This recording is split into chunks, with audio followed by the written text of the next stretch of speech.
All right, listen up. This is a Code Ninja security advisory. We are tracking a live critical threat. I need you to secure your perimeter and pay close attention. This briefing is effective immediately.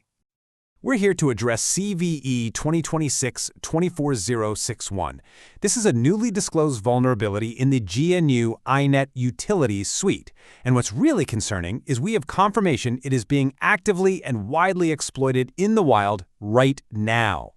Let's be perfectly clear about the threat level here. This bug allows any remote attacker with 0 credentials to just walk in and gain immediate root access.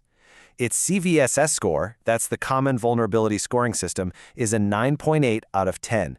That, my friends, is as critical as it gets. Now, before we get into the technical breakdown, we need to do a quick comms check. This is not a drill.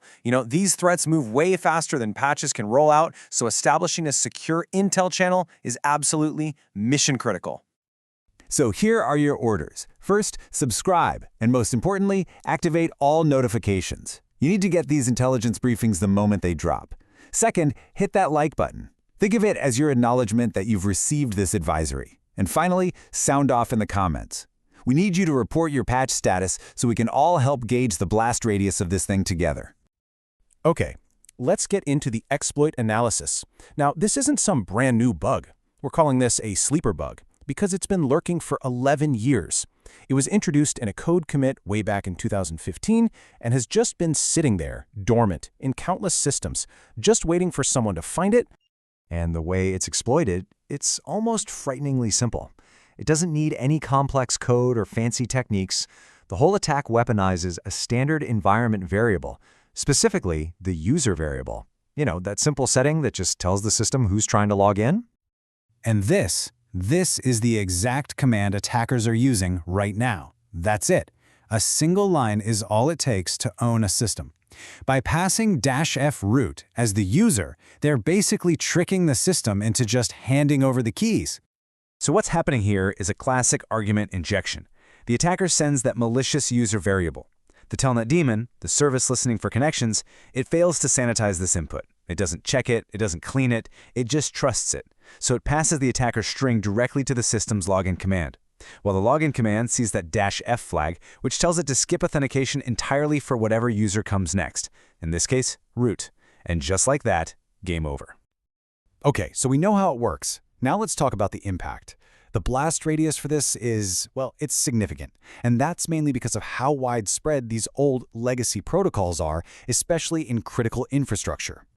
Our initial scans are showing somewhere around 800,000 devices with telnet exposed directly to the public internet. Now, not all of them are going to be vulnerable, for sure. But this number gives you a terrifying sense of the potential scale. And remember, that's just the devices we can see from the outside. This timeline really shows you the danger. The bug gets introduced in 2015, lies dormant for over a decade.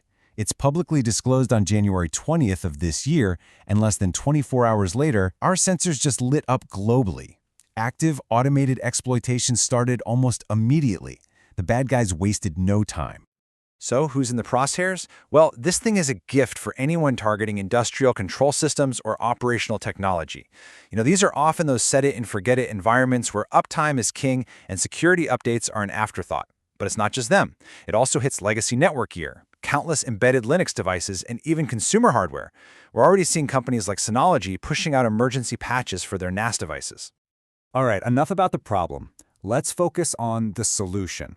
This is your mitigation playbook. These are the actions you need to take right now. Do not delay on this. We have 3 priorities for you. Priority 1, and I cannot stress this enough, this is the most effective thing you can do. Decommission Telnet. Just disable the service. It's an insecure, clear text protocol that honestly has no place on a modern network. You need to be migrating to SSH. Now, if you absolutely cannot disable it for some reason, you move to priority 2, patch. Upgrade to GNU InetUtils version 2.8 or newer, or apply whatever specific patches your vendor has released. If you can't do either of those, your last line of defense is priority 3, isolate. Block all inbound traffic to TCP port 23 right at your network firewall.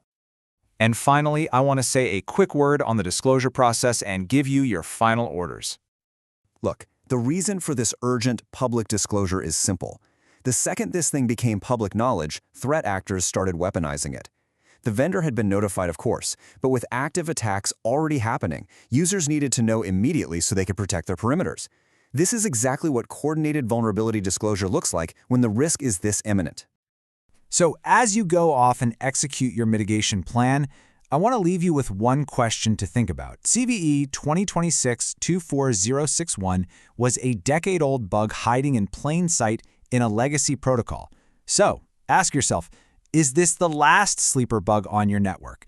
This whole event should be a wake-up call to trigger a full audit of all the old legacy services and protocols you have active in your environment.